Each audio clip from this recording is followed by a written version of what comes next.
가장 외로운 사람은 가장 많이 참는 사람이다. 인간은 태어날 때부터 고독하며 고독하게 살며 고독하게 죽는다. 아서 쇼펜하우어. 누구에게도 말하지 못한 채 삼킨 감정들이 있다. 괜찮다고 말하지만 마음속에서는 매일 조용히 무너지고 있는 사람이 있다. 그런 사람은 대체로 조용하고 이해심이 깊으며 잘 웃는다. 하지만 그 미소 뒤에는 말하지 못한 외로움이, 버텨야만 했던 시간이 겹겹이 쌓여 있다. 쇼펜하우어의 말은 냉정하지만 사실이다. 우리는 결국 혼자다. 수많은 인연을 맺고 어울리며 살아가지만 가장 깊은 곳의 고통은 누구도 대신 느껴줄 수 없다. 진정한 고독은 사람이 없는 게 아니라 사람들 사이에서도 느껴지는 감정이다. 가장 외로운 사람은 오히려 가장 많은 사람들 사이에 있을지도 모른다. 사람은 자신이 감당할 수 있는 슬픔의 양만큼만 타인을 이해할 수 있다. 알랭드 보통, 공감은 지식이 아니라 체험이다. 우리는 자주 위로라는 이름으로 조언을 건넨다. 그래도 힘내야지. 다 잘 될 거야. 하지만 그런 말이 오히려 마음의 문을 닫게 만들기도 한다. 슬픔에 빠진 사람에게 필요한 건 해결책이 아니라 그 슬픔의 무게를 함께 느껴줄 누군가다. 그러기 위해서는 자기 내면의 어둠을 마주해 본 사람이 되어야 한다.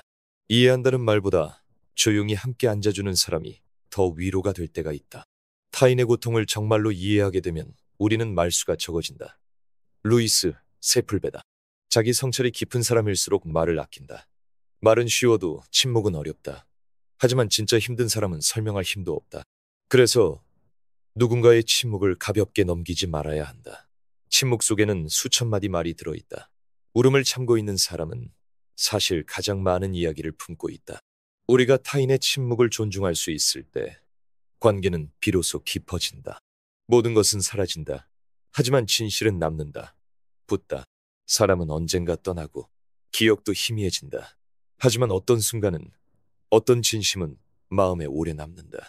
때로는 누군가가 건넨 조용한 위로, 말없이 잡아준 손길이 평생을 버티게 만든다. 불교에서는 무상, 모창을 이야기한다. 이 세상의 모든 것은 변하고 사라지고 끝이 난다.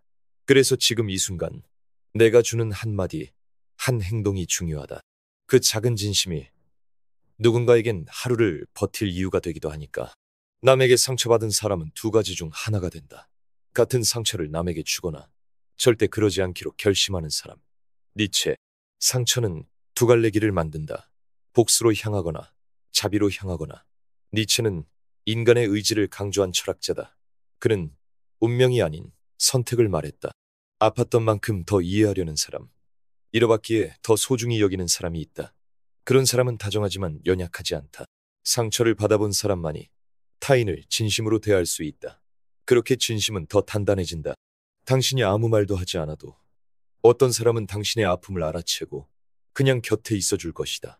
제임스 볼드윈. 말이 필요 없는 순간이 있다. 그저 곁에 있어주는 사람이, 말없이 차 한 잔을 내어주는 사람이 있다면 그건 삶이 준 가장 큰 선물이다. 우리는 종종 관계를 복잡하게 만들지만 사실 관계의 본질은 단순하다. 함께 있어주는 것이다. 무너지지 않게, 외롭지 않게, 혼자라고 느끼지 않게. 사람은 자기 마음에 가장 가까운 사람을 향해 가장 쉽게 상처를 준다. 프로이트. 가장 사랑하는 사람에게 가장 날카롭게 말한다. 가장 가까운 사람에게 가장 쉽게 짜증을 낸다. 왜일까? 마음의 가장 깊은 곳에 있는 감정은 가장 가까운 사람에게만 보여지기 때문이다. 하지만 그건 위험한 착각이다. 가까운 관계일수록 더 조심해야 한다.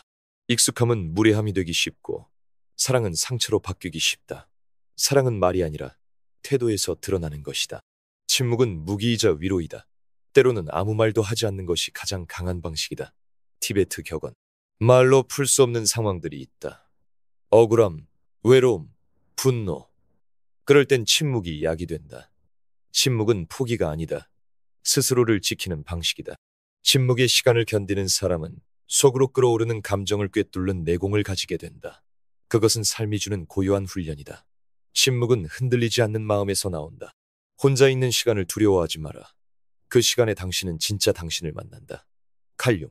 관계에 지쳤을 때, 사람의 상처받았을 때 우리는 혼자 있는 시간이 두렵다. 하지만 혼자 있는 시간은 거울이다. 그 속에서 우리는 진짜 자기를 본다. 내가 무엇을 두려워하는지, 무엇을 원하는지, 어디에서부터 아팠는지를. 진짜 성장은 타인과의 충돌이 아니라 자기와의 고요한 대화에서 시작된다. 누군가를 정말 사랑한다면 그 사람이 없어도 살아갈 수 있어야 한다. 법정 스님, 집착은 사랑이 아니다. 불교에서는 집착이 괴로움의 뿌리라고 말한다. 사랑은 자유롭게 하는 것이고 존중은 붙잡지 않는 것이다. 누군가를 진심으로 사랑한다면 그 사람이 없다고 무너지지 않아야 한다. 나는 나의 삶을 살고 그 사람은 그 사람의 길을 걸을 수 있어야 한다. 그렇게 각자의 길을 걷는 사이 진짜 인연은 떠나지 않는다. 자기 자신을 모르는 사람은 누구와도 진짜로 만날 수 없다. 너 자신을 알라. 소크라테스. 이 말은 철학의 시작이자 인간의 시작이다. 많은 이들이 이 말을 안다고 생각하지만 진짜로 이해하는 사람은 드물다. 사람들은 자기를 안다고 말하면서도 정작 자신이 왜 아픈지, 왜 외로운지, 왜 같은 실수를 반복하는지 알지 못한다. 스스로를 외면한 채 타인에게 자신을 증명하려 애쓰고 타인의 시선에 맞춰 살아간다. 하지만 자기 자신을 모르는 사람은 어디를 가도 길을 잃는다. 거울 앞에 서서 낯선 사람을 보는 것처럼 아무리 가까운 사람 곁에 있어도 정작 자신은 늘 외롭다. 우리는 타인을 이해하려는 데에 너무 많은 에너지를 쏟고 자기 자신을 이해하려는 일에는 무관심하다. 에리히 프롬. 사람들은 말한다. 저 사람은 왜 저럴까? 하지만 같은 질문을 자기 자신에게는 하지 않는다. 나는 왜 이렇게 반응했을까? 왜 이 말에 상처받았을까? 우리가 타인에게서 받는 상처 중 많은 부분은 사실 우리 안에 이미 있었던 상처를 건드린 것이다. 그래서 성찰이 필요하다. 겉으로 드러난 행동이 아니라 그 행동을 만든 감정과 기억의 뿌리를 보는 것. 그것이 자신을 아는 일이다. 자기 자신을 이해하기 시작하면 타인의 말에 덜 흔들리고 외로움도 조금씩 달라진다. 진짜 위로는 외부에서 오지 않는다. 자신에 대한 깊은 이해에서 시작된다. 자기 자신을 속이지 않는 것이 인생의 가장 어려운 일이다. 니체. 사람은 자신을 가장 쉽게 속인다. 괜찮은 척, 바쁜 척, 센 척. 하지만 그런 껍데기는 결국 무너진다. 힘들면 힘들다고 말해야 한다. 외로우면 외롭다고 인정해야 한다. 불안하면 불안하다고 고백해야 한다. 그것은 약함이 아니라 용기다. 자기 자신을 속이지 않기 시작할 때 삶은 달라진다. 불필요한 관계가 정리되고 진짜 필요한 것이 보인다. 인생에서 가장 중요한 변화는 거창한 결심이 아니라 자기 자신과의 솔직한 대화에서 시작된다. 모든 고통은 내가 이래야 한다는 생각에서 온다. 붓다. 우리는 이상적인 자기를 머릿속에 그려두고 그 모습이 되지 못할 때마다 자신을 채찍질한다. 더 성공했어야 해. 더 착했어야 해. 더 강했어야 해. 하지만 그런 기준은 대부분 타인의 기대나 사회적 이미지에서 온다. 진짜 나의 모습은 그 너머에 있다. 실패한 나도, 지친 나도, 미워지는 나도 모두 나다. 불교는 있는 그대로 보기를 가르친다. 자신을 있는 그대로 인정할 때 비로소 마음이 고요해진다. 자기 자신에게 가혹한 사람은 타인에게도 결국 가혹해진다. 자비는 자기 자신부터 향해야 한다. 사람은 자신이 사랑하지 않는 사람에게는 절대로 솔직할 수 없다. 자기 자신에게도 마찬가지다. C.S. 루이스. 자기를 사랑하지 않는 사람은 자기 마음을 정직하게 들여다보지 못한다. 늘 부족하다고 느끼고 늘 다른 사람을 부러워하고 늘 자신을 숨기려 든다. 하지만 자기 자신을 사랑하기 시작하면 나의 허물도 아픔도 실수도 인정할 수 있다. 그리고 그런 사람만이 타인에게도 진짜 사랑을 줄 수 있다. 사랑은 우선 자신을 향해야 한다. 자기 마음을 보듬을 줄 아는 사람만이 타인의 마음도 따뜻하게 안아줄 수 있다. 고요함은 자기 안에 머무르는 법을 배울 때 온다. 장자. 자기를 안다는 것은 외부의 기준에서 벗어나 자기 안에 머무르는 연습이다. 매일같이 흘러드는 정보, 비교, 판단 속에서 우리는 중심을 잃는다. 장자의 말처럼 고요는 밖에서 오지 않는다. 아무리 주변이 조용해도 내 안이 시끄럽다면 평안할 수 없다. 진짜 고요함은 자기 자신과 함께 있을 수 있는 사람에게만 온다. 자기를 아는 사람은 더 이상 자신을 증명하지 않는다. 자기를 모르면 끊임없이 타인의 인정을 구하게 된다. 성장은 더 나은 사람이 되는 것이 아니라 더 진짜 내가 되는 것이다. 칼 로저스. 사람들은 성장이라는 말을 들으면 더 능력 있고 더 강하고 더 훌륭한 사람이 되어야 한다고 생각한다. 하지만 진짜 성장은 거꾸로 간다. 본래의 나에게로 돌아가는 일이다. 어릴 때의 순수함, 감정을 솔직하게 표현하던 시절, 자신을 꾸미지 않던 나, 그 시절로 돌아가는 것, 더 진짜 내가 되는 것, 그것이 성장이다. 사회는 우리에게 가면을 씌운다. 하지만 철학은 그 가면을 벗기려 한다. 자기 자신을 찾는 여정은 그 무엇보다 어렵고 아름다운 일이다. 그대는 그대가 머무는 곳이 아니라 그대가 떠나온 곳이 누구였는가를 기억해야 한다. 해밍웨이. 우리는 자주 현재의 모습만 보고 자신을 판단한다. 지금 잘하고 있는가? 지금 멋진가? 지금 인정받고 있는가? 하지만 중요한 건 여기까지 어떻게 왔는가다. 어떤 길을 지나왔고 무엇을 견뎌냈으며 어떤 슬픔을 이겨냈는가. 그것이 진짜 나다. 자기 인생의 이야기, 자기만의 상처, 자기만의 속도. 그것을 기억할 줄 아는 사람은 쉽게 흔들리지 않는다. 비교도, 불안도, 무력감도 결국은 나를 잊었기 때문에 생긴다. 자기 인생의 주인으로 살고 싶다면 자신의 여정을 기억해야 한다. 자신을 안다는 것은 자기에게 충실해진다는 것이다. 미셸 푸코. 자기 자신을 아는 사람은 남의 시선보다 자신의 기준을 따른다. 그것은 고집이 아니라 삶에 대한 태도다. 내가 소중하게 여기는 것, 내가 지키고 싶은 것, 내가 선택한 길, 그것에 충실한 삶이 결국 나다운 삶이다. 진짜 나로 살아간다는 건 쉽지 않다. 사람들은 나를 오해할 수도 있고 비난할 수도 있다. 하지만 자신에게 충실한 사람은 외롭지만 당당하다. 그리고 그 당당함은 반드시 누군가의 마음을 움직인다. 용서는 남을 위한 것이 아니라 나를 위한 것이다. 화내는 것은 누군가를 죽이기 위해 독을 마시는 것과 같다. 부처. 누군가에게 받은 상처를 품고 산다는 건 내 안에 독을 들이는 일이다. 그 사람은 이미 떠났거나 잊었거나 여전히 뻔뻔할 수도 있다. 그런데 나만 그 감정 속에 붙잡혀 매일같이 마음을 불태운다. 결국 그 독은 나를 병들게 하고 내 삶을 갉아먹는다. 분노는 당장은 나를 지켜주는 것 같지만 오래 품으면 내 마음의 주인이 되어버린다. 그래서 용서란 그 사람을 위해 하는 것이 아니다. 나를 다시 자유롭게 하기 위한 일이다. 나는 그를 용서한 것이 아니라 그에 대한 나의 분노로부터 나를 해방시킨 것이다. 데스몬드 투투. 용서는 기억을 지우는 일이 아니다. 상처를 잊는 일도 아니다. 오히려 정확히 기억하되 그 기억에 내가 끌려가지 않도록 선택하는 일이다.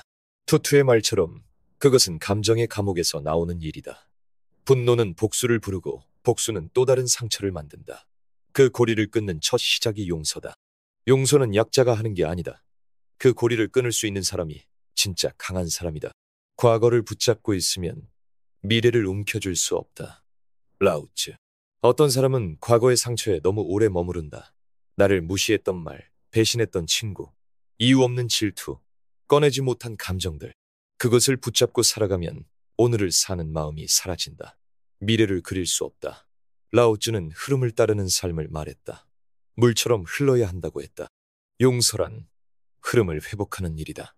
멈춰있던 마음을 다시 흐르게 하고 닫힌 내일을 다시 여는 일이다. 우리가 용서하는 순간 상처는 기억에서 고통이 아니라 배움으로 바뀐다. 엘리 위젤. 용서는 시간을 되돌리거나 일을 없던 일로 만드는 게 아니다. 하지만 의미는 바꿀 수 있다. 과거의 일이 내 안에서 어떤 식으로 남을지를 결정할 수 있다. 상처를 통해 성장할 수 있다면 그것은 고통만으로 남지 않는다. 용서는 기억을 재구성하는 일이다. 그래서 용서를 선택한 사람은 인생을 통째로 바꾸는 경험을 하게 된다. 더 단단해지고 더 유연해진다. 누구보다 깊어진다. 용서하지 않으면 우리는 과거의 노예로 남는다. 코리텐붐. 과거는 이미 끝났다. 하지만 용서하지 않으면 그 사건은 지금도 내 안에서 살아있다.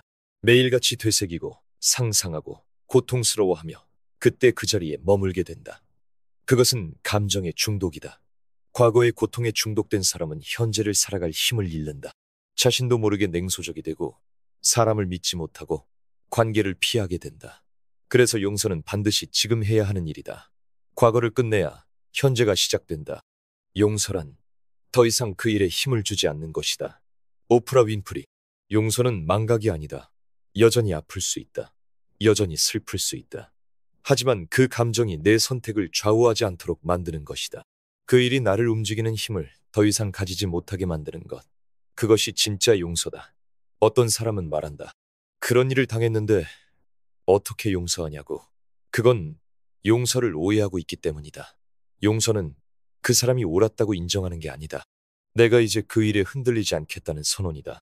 내면의 평화를 원한다면 먼저 내 마음의 적과 화해해야 한다. 달라이라마, 적이 꼭 외부에만 있는 것은 아니다. 때로는 가장 잔인한 적이 내 마음속에 있다. 스스로를 미워하고 자책하고 후회하며 괴롭히는 목소리. 그것이 끊이지 않는다면 아무리 좋은 환경에 있어도 평화는 없다. 자기 자신을 용서하는 일도 중요하다. 하지 못했던 일들, 후회하는 말들, 놓친 인연들. 그것을 인정하고 받아들이고 안아주는 것. 그렇게 마음속의 적과 화해할 때 비로소 고요함이 찾아온다. 용서하지 않으면 당신은 그 사람보다 더 오래 그 일에 붙잡혀 산다. 미첼 윌리엄슨. 상처를 준 사람은 이미 떠나간 경우가 많다. 아무렇지도 않게 잘 살고 있을지도 모른다. 그런데 그 사람보다 더 오래 내가 그 사람의 그림자에 갇혀 산다. 이 얼마나 억울한 일인가. 누군가 내 마음에 상처를 주고 그 사람이 떠난 후에도 그 고통의 흔적을 내가 매일 다시 꺼내보며 사는 삶. 그것은 이중의 고통이다. 용서는 그 고리를 끊는 가장 인간적인 방법이다. 가장 현명한 복수다. 용서는 사랑의 가장 완전한 형태이다. 레프 톨스토이. 사랑은 쉬운 말이다. 하지만 그 말에 진심이 담기기 위해선 반드시 통과해야 할 과정이 있다. 바로 용서다. 어떤 인간도 완벽하지 않다. 모두가 상처 주고 상처받으며 살아간다. 그래서 오래가는 관계는 결국 서로의 실수를 받아들이고 반복되는 다툼 속에서도 다시 연결될 수 있는 힘을 가진 사람들 사이에서 가능하다. 용서 없는 사랑은 오래가지 않는다. 용서할 수 있는 마음은 결국 그 사람을 향한 깊은 이해와 사랑에서 나온다. 마음의 평화는 용서에서 시작된다. 테레사 수녀. 결국 용서는 내가 나답게 살기 위한 선택이다. 다시 사랑하기 위해서, 다시 웃기 위해서, 다시 길을 걷기 위해서. 용서하지 못하면 멈춘다. 시간도, 감정도, 관계도. 하지만 용서를 시작하면 어제의 상처도 오늘의 힘이 된다. 마음의 평화는 누군가가 가져다 주는 게 아니다. 그것은 스스로 만든다. 조용히, 그러나 단단하게. 진짜 외로움은 아무도 없는 게 아니라 나 자신과 멀어진 것이다. 어떤 고독은 수천 명 가운데 있어도 사라지지 않는다. 장폴 사르트르. 우리는 종종 외로움을 사람의 숫자로 잰다. 함께 있는 이가 많으면 덜 외롭고 혼자 있으면 더 외롭다고. 하지만 사르트르의 말처럼 가장 깊은 외로움은 사람들 속에서도 시작된다. 누군가와 웃고 이야기하고 함께 있어도 마음 어딘가가 공허한 감정을 느낄 때가 있다. 진짜 외로움은 물리적 고립이 아니라 마음의 단절에서 온다. 누구도 나를 이해하지 못한다는 절망, 그리고 나조차 나를 이해하지 못한다는 상실에서 출발한다. 외로움이란 더 이상 자기 마음에 귀를 기울이지 않을 때 생긴다. 헨리 데이비드 소로. 사람들이 외롭다고 말할 때 사실은 타인과의 거리가 아니라 자기 자신과의 거리에서 비롯된 경우가 많다. 바쁜 일상 속에서 우리는 너무 오랫동안 내 마음을 무시하며 산다. 괜찮은 척, 할 수 있는 척, 아무렇지 않은 척.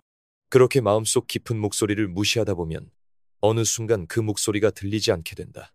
외로움은 그 침묵에서 시작된다. 타인의 시선을 따라가느라 자기 마음을 잃어버릴 때. 그래서 다시 고요하게 자기 안으로 들어가는 일이 필요하다. 침묵 속에서 들리는 가장 큰 소리는 진짜 자기 자신이다. 라이너 마리아 릴케. 릴케는 말한다. 침묵은 단순한 정적이 아니라 자기 자신을 만나는 가장 깊은 공간이라고. 우리는 너무 많은 소음 속에 산다. SNS에 끝없는 이야기들, 뉴스를 넘기는 손끝의 바쁨, 항상 켜져 있는 TV 소리.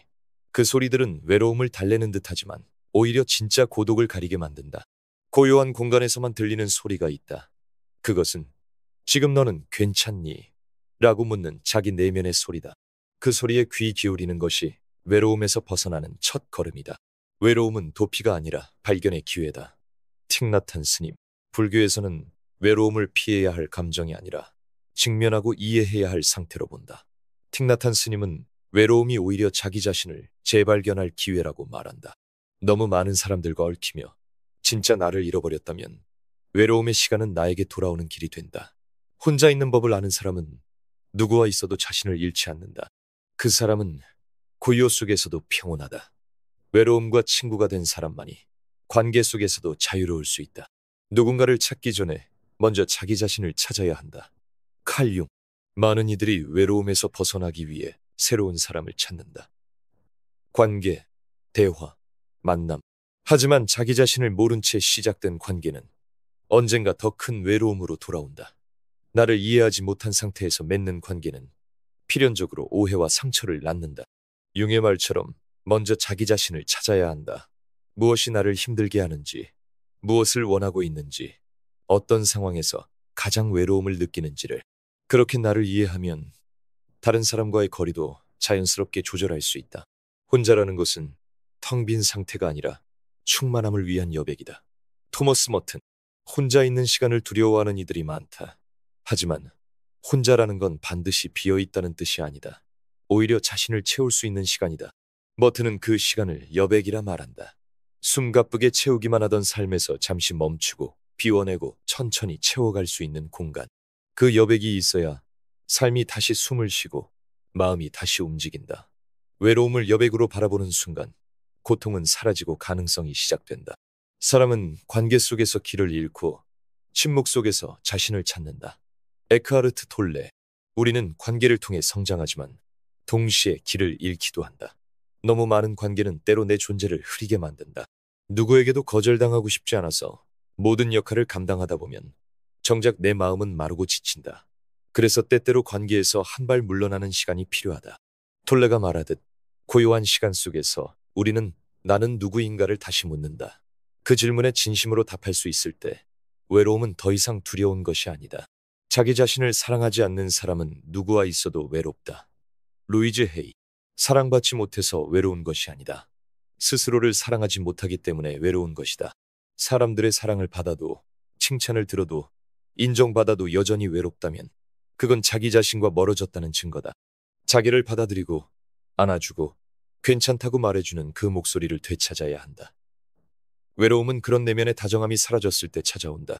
자기 자신과의 관계가 회복되면 외로움은 점점 다른 색을 띈다. 혼자 있어도 충만할 수 있다. 침묵은 마음을 다독이는 유일한 손길이다. 법정 스님. 세상은 너무 시끄럽다. 하지만 진짜 회복은 침묵 속에서 일어난다. 고요한 새벽, 불 꺼진 방 안, 깊은 숨을 들이쉴 때 그때야말로 마음이 자기 자신을 껴안는다. 법정 스님은 침묵이 마음을 다독이는 손길이라고 했다. 누구에게도 하지 못한 말, 꺼내지 못한 감정, 감추고 눌러왔던 눈물, 그 모든 것들이 조용한 침묵 안에서 비로소 자신을 말하기 시작한다. 그 소리에 귀 기울이는 시간, 그것이 외로움을 치유하는 시간이다. 진짜 외로움은 더 이상 나 자신을 찾아갈 의지가 없을 때 시작된다. 아나이스닌. 우리는 외로움을 타인의 부재에서 찾는다. 하지만 가장 깊은 외로움은 자기 자신에게서 멀어질 때 시작된다. 자기 마음을 외면하고 감정을 억누르고 욕망을 모른 척하고 진짜 자신을 버릴 때 그때 삶은 텅 비고 어떤 관계도 만족을 주지 않는다. 아나이스닌의 말처럼 외로움은 타인을 찾는 것이 아니라 자기 자신을 찾는 일이다. 내 안의 작은 목소리를 다시 들을 수 있을 때 비로소 마음은 외로움으로부터 자유로워진다. 가장 무서운 착각은 나는 절대 무너지지 않을 거라는 믿음이다. 무너지지 않으려 애쓸수록 더 깊이 부서진다. 칼 융. 우리는 강해야 한다는 말에 너무 익숙하다. 참는 게 미덕이고 버티는 게 책임이며 눈물은 약하다는 증거처럼 여겨진다. 그래서 사람들은 아프다고 말하지 않는다. 괜찮은 척한다. 견딜만한 척, 문제없다는 척. 하지만 칼융의 말처럼 감정을 억누르고 외면할수록 그것은 우리 안에서 부풀고 결국 어느 순간 감당할 수 없는 무게로 터져나온다. 진짜 강함은 무너지지 않는 데 있는 게 아니다. 무너졌을 때 스스로를 일으킬 수 있는 용기에서 온다. 약해질 수 있는 용기, 그것이 인간을 인간답게 만든다. 프리드리 니체. 니체는 인간의 약함을 부정하지 않았다. 오히려 그 약함을 인정할 수 있는 사람만이 진짜로 살아있다고 말했다. 우리는 모두 언젠가는 무너진다. 갑작스러운 사고, 사랑의 끝, 삶의 허무함 앞에서 누구도 예외는 없다. 그때 가장 먼저 필요한 것은 나는 안 괜찮다는 솔직함이다. 그리고 그 고백이야말로 다시 살아가게 만드는 출발점이다. 너무 오래 강한 척하면 나중에는 진짜 나조차 내가 누군지 잊게 된다. 슬픔을 억누르는 것은 뿌리를 자르는 것과 같다. 결국 삶은 흔들린다. 오쇼. 슬픔을 부정하면 삶 전체가 비틀린다. 억눌린 감정은 어딘가에 반드시 흔적을 남긴다. 어떤 사람은 쉽게 분노하고, 어떤 사람은 이유 없이 지치고, 또 어떤 사람은 무기력 속에 빠진다. 그것은 다 억눌린 슬픔의 형태다. 눈물은 부끄러운 게 아니다. 오히려 고요한 눈물은 가장 깊은 회복의 시작이다. 자신에게 울어도 되라고 말할 수 있는 사람만이 타인에게도 진짜로 따뜻할 수 있다. 강해 보이려는 사람은 사실 가장 많이 두려워하는 사람이다. 브렌 브라운. 두려움을 감추기 위해 우리는 위장을 한다. 냉정한 척, 여유 있는 척, 다 괜찮다는 척. 하지만 그 포장은 오래가지 못한다. 진짜 안전한 사람은 스스로를 드러낼 수 있는 사람이다. 내 취약함을 보여줄 수 있을 때 관계는 더 깊어진다. 누군가에게 나는 요즘 좀 무너지고 있어 라고 말할 수 있는 용기. 그것이 우리를 연결시키고 결국 우리를 다시 살아가게 만든다. 당신의 진짜 무게는 혼자 있을 때 무너지지 않으려 버틴 감정 속에 있다. 버지니아 울프. 고요한 밤, 불 꺼진 방. 혼자 남겨졌을 때 터지는 감정이 있다. 낮에는 미뤄두고 숨겨두었던 감정들이 어둠 속에서 올라온다. 그것이 진짜 나의 무게다. 사람들은 자주 묻는다. 나는 왜 이렇게 작은 일에도 무너질까? 하지만 그건 작은 일이 아니다. 그건 오랫동안 말하지 못하고 눌러온 마음이 이제야 숨을 쉬겠다고 몸부림치는 것이다. 울고 나서야 숨이 쉬어지고 무너지고 나서야 비로소 다시 설 수 있다. 당신은 부서져도 괜찮다. 모든 조각에는 당신의 이야기가 있다. 해럴드 쿠시너. 사람은 금이 간 그릇과 같다. 깨지지 않은 삶이란 없다. 중요한 건 그 조각을 어떻게 다시 붙이느냐다. 일본의 킨츠기라는 수공예는 깨진 도자기를 금으로 이어붙인다. 흠이 아니라 그 자체가 새로운 아름다움이 되도록. 인간도 마찬가지다. 상처받고 부서졌던 그 자리에서 다시 자신을 이어붙이는 사람은 이전보다 더 단단하고 아름다워진다. 고통은 지나가는 것이 아니라 삶의 한 부분이 된다. 그리고 그 조각들이 당신의 진짜 이야기를 완성시킨다. 무너졌다는 건 다시 시작할 기회를 얻었다는 뜻이다. 조셉 캠벨. 위기는 종종 새 출발의 문이 된다. 더 이상 버틸 수 없다고 느낄 때, 더 이상 내가 나같지 않을 때, 그 자리에 새로운 가능성이 싹 튼다. 그건 반드시 더 높이 올라가기 위한 것이 아니다. 더 진짜 나로 살아가기 위한 변화다. 무너짐은 부끄러운 일이 아니라 살아있다는 증거다. 어떤 감정도 느낄 수 없을 만큼 무뎌지는 것보다 무너져서 다시 숨쉬는 것이 100배는 낫다. 인간은 스스로 허물어질 때 비로소 다른 이의 눈물을 이해하게 된다. 도스토옙스키. 자신이 무너져본 사람만이 타인의 고통에 진심으로 다가갈 수 있다. 타인을 판단하거나 쉽게 조언하지 않고 조용히 곁에 앉아줄 수 있다. 그 경험은 사람을 더 따뜻하게, 더 깊게 만든다. 그래서 무너짐은 단지 개인의 고통이 아니라 인간됨의 시작이기도 하다. 우리는 그런 사람들에게 위로받고 그런 사람들과 함께 살아간다. 당신이 가장 약해졌을 때 그때야말로 진짜 당신이 나온다. 헨리 나우엔. 강한 시절에 나는 역할이고 이미지이고 사회적 가면일 수 있다. 하지만 약해졌을 때 드러나는 나는 진짜다. 그 모습이 초라할 수도 있다. 눈물 많고 불안하고 흔들리는 나. 하지만 그 모습에서 시작되는 삶은 더 깊고 단단하다. 스스로를 받아들이기 시작하면 삶은 다시 숨을 쉰다. 그 어떤 타인의 시선보다 자기 자신을 있는 그대로 껴안는 눈빛이 우리를 회복시킨다.